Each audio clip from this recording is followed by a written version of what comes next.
été... Manœuvre, lui, il s'occupe de rock'n'roll.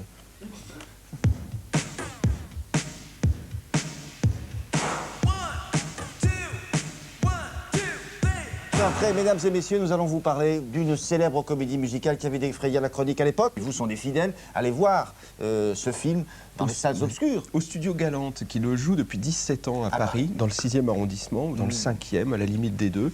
C'est un petit studio de cinéma et le Rocky Horror Picture Show est ce qu'on appelle un film culte. Alors, c'était d'abord une comédie musicale britannique, c'est devenu un film culte américain, que tous les Américains de Paris vont voir au Studio Galante. Régulièrement. Ils se comportent d'ailleurs très très mal dans la salle, ils jettent du riz, de l'eau, enfin ils suivent le film en hurlant les répliques avant même que les acteurs aient eu la chance d'ouvrir la bouche.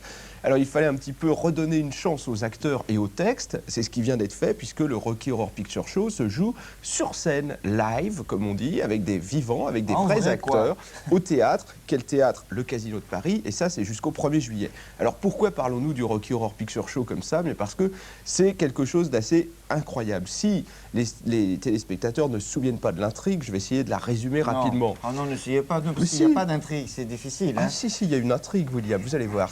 C'est entre Racine et Corneille, sur le mode burlesque. Vous suivez, là, accrochez-vous à votre tartine, parce que c'est pas simple, hein, l'intrigue de Rocky Horror Picture Show. Alors. Au départ, vous avez deux jeunes mariés, Brad et Janet, qui partent en voyage de noces. Jusque-là, vous me suivez, très facile, tout le monde est content. Il y a un terrible orage, ils trouvent refuge chez un docteur, le docteur Frank Furter. Vous avez compris le jeu de mots. Ce docteur est un travesti transsexuel transildave qui, comme tous les docteurs Frank Einstein ou Frank Furter, dans ce cas précis, a construit une créature. Cette créature est un espèce de géant blond et homosexuel dont le docteur est absolument fou. Et alors, ce qui va se passer, c'est que le couple de jeunes mariés faisant irruption dans ce petit monde clos va provoquer une espèce de réaction chimique. Alors, il va y avoir une série de gags, de quiproquos, tout le monde tombant amoureux les uns des autres, ce qui fait une espèce de comédie burlesque. Vous allez me dire, c'est un peu la cage aux folles avec du rock'n'roll en fond musical. Eh bien oui, William, c'est un peu la cage aux folles. J'allais vous dire ça, moi. Vous alliez me dire ça, j'en suis sûr. Tiens. Bref, il y a des situations hilarantes, des gags, des quiproquos, des répliques historiques et qui provoquent l'hystérie de la salle. Bon, alors, vous avez filmé ça? Oui, Télématin, pour Télématin, les caméras d'Antenne 2 se sont précipitées au Casino de Paris et nous avons ramené des extraits choisis du spectacle du Rocky Horror Picture Show. Allons-y.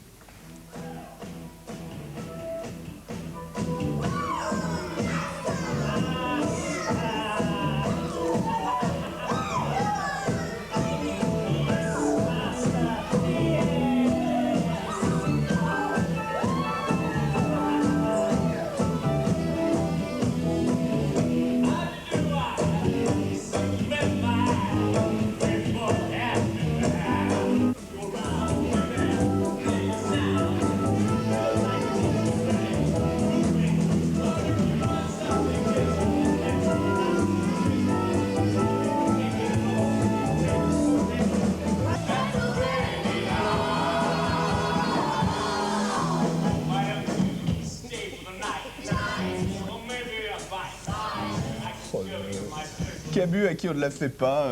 Cabu a vu tous les films, y compris le Ceausescu Story dont il parle là. Alors, autre chose. Autre chose, les Pretenders, nouvel album, Chrissy Hynde. Bon, il est difficile de dire pourquoi un disque de rock est très très bon, celui-là ne l'est pas. Il est encore plus difficile d'expliquer pourquoi. On ne sait pas pourquoi il fonctionne un peu moins bien que les prédécesseurs. Vous avez vu qu'ici on fait de la vraie critique, on ne parle pas uniquement que des choses que nous aimons. Le jeune manœuvre prend des risques. Et puis, rock des coups. Rock and Folk, le numéro spécial, nos années Stones, 66-90. Alors, dans l'éditorial, on nous explique que les Stones sont plus qu'un groupe de rock, c'est un mode de vie. Un mode de vie. Et que pour tous les journalistes qui sont passés dans Rock and Folk, des gens aussi célèbres que Bayon, Carl Zero, Philippe Garnier, tout le monde a écrit sur les Rolling Stones. Et ils ont fait donc une réunion de tout, avant l'arrivée des Stones, il y a tous les articles, c'est assez prodigieux. Vous avez... Qu'est-ce qu'il a, William ? Vous avez toute l'histoire. Je précise à mes caméras qu'on peut tourner les caméras pour la séquence suivante. Vous pouvez les tourner pendant que je parle à Philippe. Vous pouvez, allez-y. Nous, on reste sur la 2. Et vous avez donc l'histoire de ce groupe, les Rolling Stones, qui approche de Paris et qui provoque évidemment des réactions à nouveau passionnées en France. Ils seront là dans combien de temps ? Ils seront là le 23, le 24, le 25 juin. C'est encore un concert produit par Antenne 2, qui décidément, ce matin, le Rocky Horror Picture Show, les Rolling Stones. La tête, Antenne 2, c'est Roland Roland Garros, c'est le Tour de France, c'est Rolling Stone, mon petit gars. Antenne 2 est partout. S'il vous plaît, service Ceci dit, public. ce numéro n'est pas le numéro normal de Rock and Folk, c'est un numéro spécial hors série de 164 pages qui sera dans les kiosques pendant 3 mois. Donc Tiens. vous avez le temps de vous ruer vers votre kiosque 3 mois pour aller vous procurer nos années. Mon petit Philippe, je voulais vous parler d'Elvis Presley, j'avais des images amusantes, mais on fera ça tout à l'heure. On fera ça tout à l'heure parce que pour l'instant, comme je vois qu'il est 8h moins le quart passé, nous allons nous retourner vers François Ponchetet et donc les 4 vérités. François reçoit ce matin M. Paul Markelly, qui est le président de la CGC, ça veut dire Confédération Générale des Cadres. Et par ça, mais peut-être vous êtes au courant, la mode est, paraît-il, à l'Orient. Et de ce fait, Catherine Gros a 2-3 petits conseils à vous donner ce matin.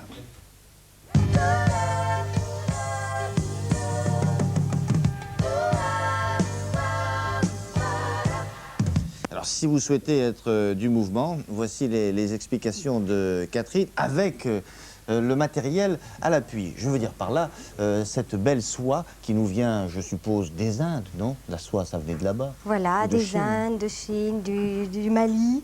Et c'est une styliste qui s'appelle Nina Jacob qui donne le ton de cette mode orientale.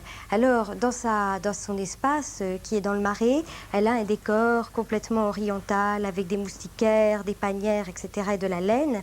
Et je lui ai volé quelques petites choses pour planter le décor dans Télématin. Alors, on va voir justement que cette mode orientale est tout à fait possible d'être portée, c'est tout à fait possible de la porter à la ville. On va voir sur Claire.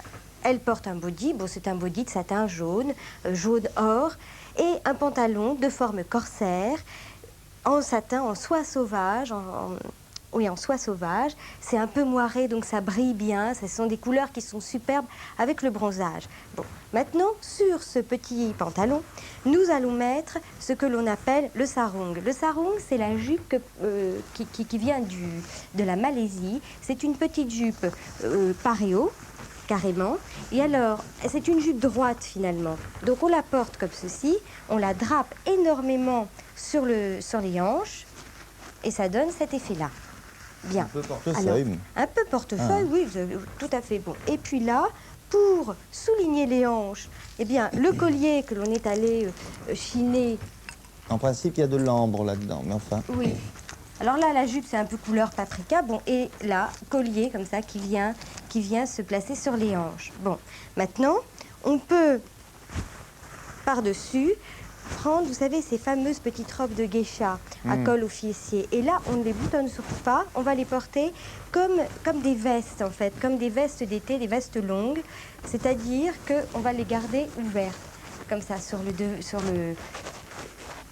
l'ensemble et jouer sur les matières, jouer sur les couleurs de façon à ce que ce soit saillant et brillant. Bon. Et la petite touche de muscat. Ça fait artichaut tout ça, hein. Vous allez avoir chaud cette saison. La non petite touche de muscat, c'est l'écharpe madras. Non, on n'est pas obligé de porter tout. L'ensemble, hein. oui. On n'est pas obligé de porter l'ensemble. L'idée, c'est que pour avoir une touche de style, en fait, quand on s'habille, quand on sort de chez soi, c'est de piquer à droite, à gauche, dans certains pays, une jupe par-ci, un petit pantalon, de le marier avec ce que l'on peut avoir dans sa garde-robe. Et là, on a de l'allure. Oui, Et en fait, ce sont les stylistes qui préconisent ça.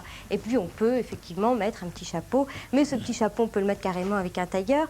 Et vous savez, finalement, les stylistes ont utilisé ces tissus de soie sauvage pour en faire des vêtements comme ceux-là, qui sont un peu européanisés, qui sont faits pour la femme européenne. Bon.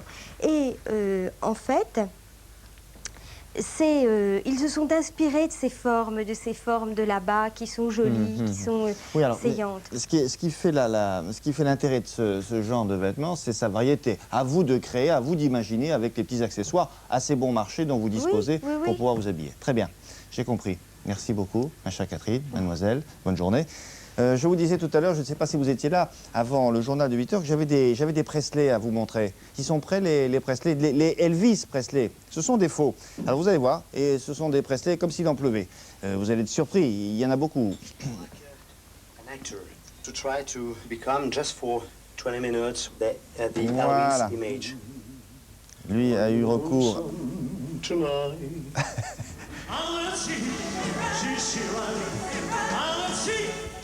Alors c'est le Grand Congrès international des sosies à Rosemont, dans l'Illinois. 2500 ils étaient, venus des 4 coins du monde. Alors, ils viennent aussi bien de Suisse que d'Australie. Il y en a quelques-uns qui sont assez ressemblants. Pour d'autres, c'est assez lointain, comme vous pouvez le constater. Là, c'est même très approximatif. Et alors après, ils nous font une petite chorale. Voilà, ça c'était le concours d'Elvis, des faux Elvis. Ça se passait à Rosemont, en Illinois, aux États-Unis. Je vous laisse en compagnie très rapidement de Félix Gray, Didier Barbelivien. Et tout de suite après, on retrouvera Jean-Daniel Flezaquier.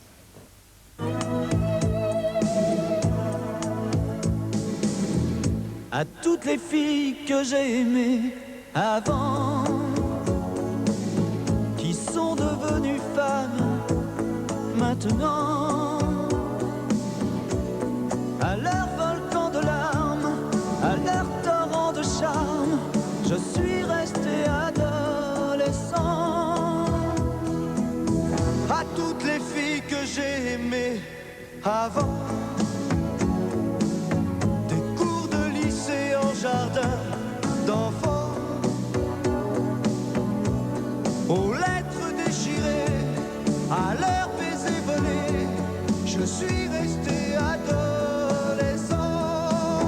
Elles avaient des océans au fond des yeux. Elles dansaient pour nous garder plus amoureux. Elles disaient que l'amour c'est toute une vie. Elles avaient dans un sourire moqueur quelque chose de secret. Elles gravaient nos deux cœurs sur les arbres des forêts. Elles pleuraient comme on pleure quand on a trop aimé. Les océans font des yeux. À toutes les filles que j'ai aimées avant, qui sont devenues femmes maintenant, de leurs éclats de rire à nos nuits de plaisir, je suis resté adolescent. À toutes les filles que j'ai aimées avant, de plage au soleil en dîner. Voilà, Barbelivien et son camarade Félix Gray. Oh, le jaloux. Ben oui, parce que quand il dessine, Cabu, il n'a pas deux ravissantes à côté de lui. Non, il est seul dans son petit cagibi, en ferme à clé. Vous allez retrouver maintenant Jean-Daniel Flezaquier. Nous allons parler d'une nouvelle campagne contre le sida et l'occasion pour nous de vérifier si les mentalités ont évolué vis-à-vis de cette maladie.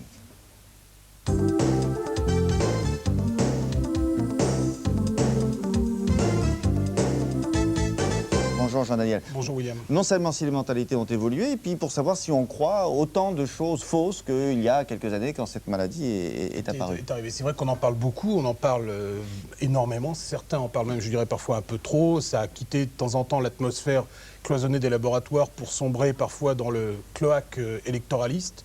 Et c'est vrai que ça n'aide pas à l'information. Alors il y a des campagnes qui sont faites en permanence pour informer les gens, non seulement de la maladie, mais aussi de ce qu'on appelle la séropositivité, les gens qui ont été au contact avec le virus, qui n'ont pas développé la maladie, mais qui sont quand même porteurs du virus. Et Alors il y a toutes sortes d'expressions d'expressions qui reviennent. Il faut savoir ce qu'on dit, un porteur sain. Oui, alors faut expliquer ça aussi. C'est-à-dire que le terme n'est pas très exact.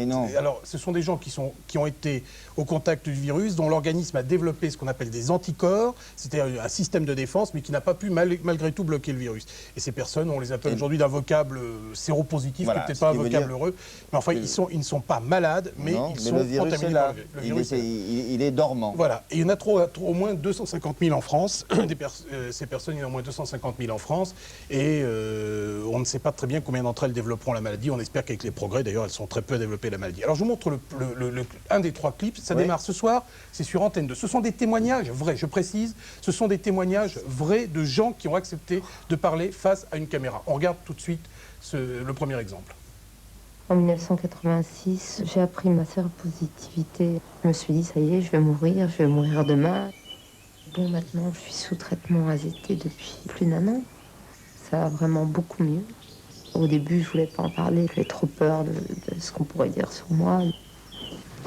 C'est vrai qu'on est passé par des moments difficiles.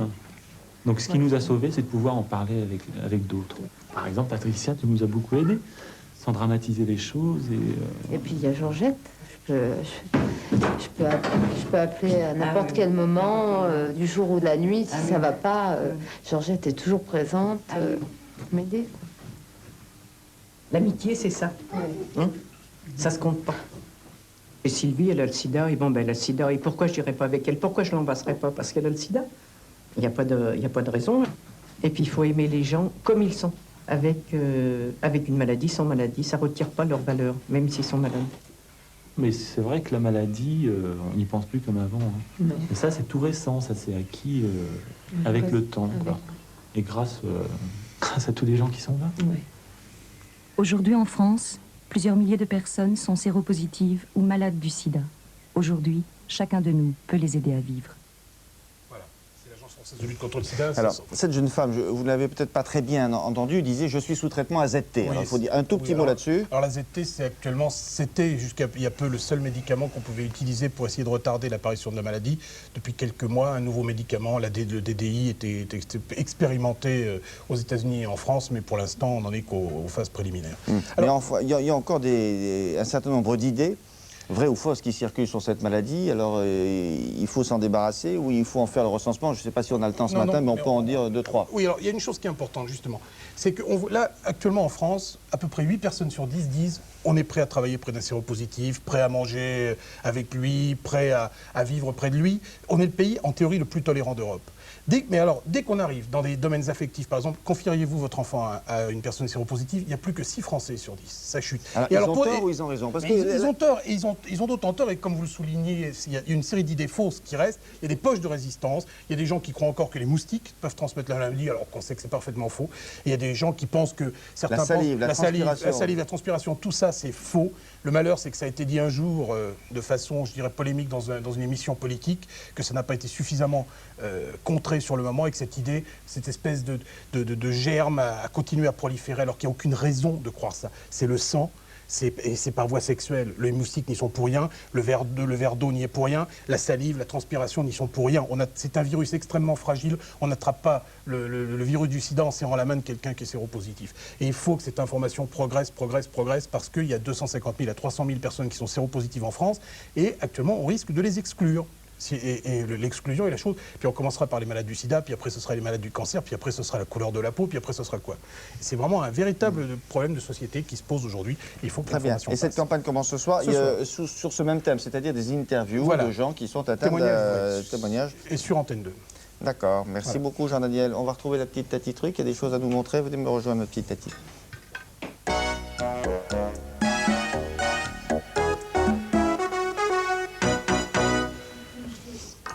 Bonjour, comment ça va? Bonjour William, ça va très bien. Dites donc, c'est Hollywood aujourd'hui, qu'est-ce qui se passe? Vous avez travaillé toute la nuit. Elle a tout le matériel, tout est impeccable, c'est pas un vieux bouchon qu'elle a trouvé dans le couloir. Vous êtes terriblement en avance. Alors, de quoi s'agit-il? Bon, il s'agit de poivrons ce matin. Voilà, celui-là c'est pour après. Alors, un poivron c'est beau. C'est vrai qu'un poivron c'est beau, mais c'est tellement beau qu'on peut ne pas seulement le manger, mais qu'on peut aussi s'en servir sur la table lorsqu'on a des invités pour des repas de plein air, pour un centre de table. Alors, on s'en sert comme un petit pot. Voilà. Alors, celui-là, le jaune que j'ai à la main. Oui. Voilà, on le coupe, on lui enlève. Alors, vous direz au cadreur qui s'égare sur ça va bien comme ça. Ne donnez pas des idées à Cabuc, il y en a suffisamment dans ce domaine. Je le cache, ça suffit. Arrêtez de monter des choses qui peuvent être, choses-là qui peuvent être équivoques. Voilà. Allez. Ah, il faut tout surveiller, si c'est la classe, vous savez. Top, donc, même les cadreurs, je vous ai vu. C'est la 2, je vous note. La 2, inconvenance vers 8h25. On enlève le petit chapeau, on l'égrène à l'intérieur et après on met par exemple, je sais pas, du fromage blanc aux herbes, des petites sauces froides pour manger avec de la viande. Ou alors on en fait un vase. Et alors celui-là, il y a de l'eau à l'intérieur. Et on fait des petits bouquets. Donc j'ai mon petit panier, voilà. Eh bien, vous n'auriez pas pensé à faire ça. Vous l'auriez mangé, le poivron? Eh ben, oui. Eh ben non. Avec des courgettes. Avec des courgettes. Vous le faites la veille en lamelles, avec de l'huile, vous laissez mariner comme ça. Au moins 24 heures. Ça, c'est bien. Au lieu d'en faire des pots de feu, ce qui paraît tout à fait inutile. C'est vrai. Franchement, vous ne voulez pas en faire des petites lamelles? Je vous l'ai déjà fait. Oui, non. La chouchouka? Oui, ou les allongés en Provence. Non, cela dit, c'est pas mal. Oui, non, c'est pas mal. Allez, Pierre, c'est assez joli sur une table quand même. Les fleurs dans le fromage blanc, ça doit faire drôle. Oui, ça c'est drôle. Et le fromage blanc, vous ne mangez pas non plus. Vous, c'est curieux. Sur la figure, je vais. Mais qu'est-ce que vous voulez chiner comme ça? Non, mais ça, je n'en veux à personne, pas à votre famille. C'est pour ça que je suis là, parce que sinon, si je m'occupais tranquillement des choses, j'aurais rien à faire. Je peux partir. C'est pour ça qu'elle se produit dans les foires aussi. Et voici la tati truc. Elle mange les pots de fleurs avec le fromage dedans. Non, enfin, c'est une très bonne idée, ma chère Laura. C'est assez joli, finalement. Puis vous assortissez le pot avec la fleur. Ah, mais c'est fait pour. Très bien. Ah, bon. Oui, vous n'aviez pas suivi. Non, non. Oh là là. Bon, parfait. Et vous aviez autre chose à dire? Eh bien non. Non, c'est rapide, voilà. Alors, si vous avez un poivron qui traîne chez vous, au lieu de le jeter, au lieu de le manger, faites-en donc un petit pot de fleurs. Ah, le jeune Cabu, qui salue il salue votre grand-mère. Ah, c'est gentil. Oui, voilà, donc vous n'aviez pas exceptionnellement parlé aujourd'hui. Merci beaucoup. J'ai 2-3 choses à vous dire. On va peut-être terminer à l'heure aujourd'hui, c'est un événement. On va en profiter. J'ai 2-3 choses à vous dire à propos de l'actualité avant de nous quitter. Alors, à suivre. La visite du président de la République aux Seychelles et à l'île Maurice. Ce matin, Claude Évin, que vous voyez là, préside la réunion de la commission des comptes, oui, on va faire les comptes, de la sécurité sociale. Ce matin également, c'est la conférence de presse de Paul Markelly, le président de la Confédération Générale des Cadres, qui était notre invité tout à l'heure, à propos de la prochaine convention nationale du personnel d'encadrement. Au Sénat, cet après-midi, Michel Rocard anime le débat sur le projet de révision constitutionnelle. Et puis à l'étranger, les élections en Algérie. Nous suivrons ça attentivement au cours de nos différentes éditions. Tiens, il y a une Coupe du Monde de football. Alors, cet après-midi, Belgique, Corée sur FR3, notre cousine. À partir de 17h sur Antenne 2, Pays-Bas, Égypte. C'est à partir de 21h, juste avant l'heure de vérité de Bernard Tapie, avec, s'il vous plaît, au standard de SVP, Mademoiselle Geneviève Moll. Voilà.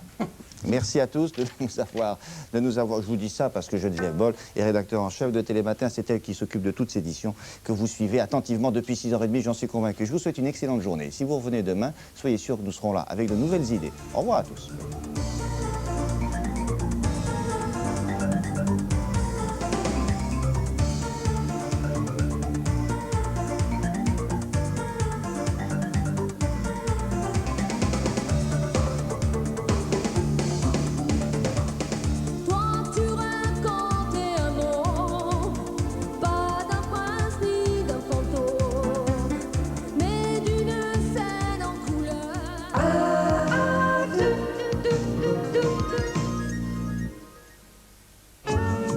Albert lave son jean avec Génie sans frotter. Tom s'attaque aux taches de son t-shirt. Coralie s'épuise sur sa jupe. Antoine et Zoé sont aussi en plein génie. Pourquoi se fatiguer? Avec Génie sans frotter, on laisse tremper et c'est parfaitement blanc. Génie sans frotter, tout blanc, tout bronzé. Maintenant, Génie, c'est aussi un gel en tube. Et regardez ce blanc. Nouveau Génie gel, tout blanc, tout bronzé.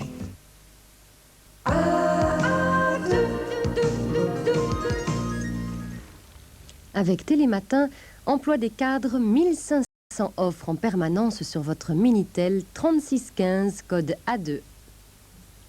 Bonjour tout le monde, bonne matinée. Mesdames, Messieurs, je vous présente, mais est-il besoin de vous la présenter, la toute charmante Sophie Porteil. Bonjour. Qui est là chaque mardi pour nous présenter la mode. Ça va, Sophie? Oui, très bien. Et qui ce matin a accepté de venir bénévolement, un petit peu plus tôt que d'habitude, pour m'aider à tirer au sort les mariés bonheur et puis les bébés bonheur, dont nous célébrerons les anniversaires tout à l'heure dans le courant de Matin Bonheur.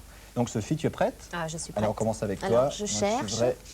Un petit moment après, j'espère que vous allez bien, vous êtes en forme. C'est le deuxième Matin Bonheur de la semaine. Je vais prendre cette lettre. Michel Larosa n'est pas là, vous le savez, cette semaine, j'ai le grand plaisir de le remplacer. Bon, alors je commence. Bébé bonheur, il s'appelle Christophe Desfeux. Il habite l'Île-et-Vilaine, il est né le 12 juin 1988, il fêtera donc avec nous tout à l'heure dans Matin Bonheur ses 2 ans. On lui fait un gros bisou, on l'aura au téléphone, en tout cas sa maman tout à l'heure.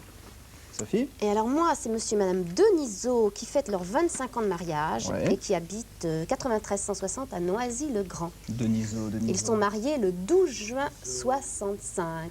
J'ai connu des Denisot. Oui, Denisot. Merci beaucoup Sophie. Et puis on te retrouve tout à l'heure pour Formes et couleurs, où on parlera, je pense, de la fête des pères. Exactement, parce que c'est dimanche. Et ben voilà. Ben voilà. Très bien, bonne matinée. Je crois qu'on est papa. À toutes et à tous. Et pour l'instant, avant de retrouver Matin Bonheur au cours duquel nous accueillerons Herbert Léonard qui vient d'écrire un roman et Agnès Vincent qui nous parlera d'enfants, eh bien nous retrouvons Amoureusement Vôtre pour un tout nouvel épisode de la série. À tout à l'heure. À deux,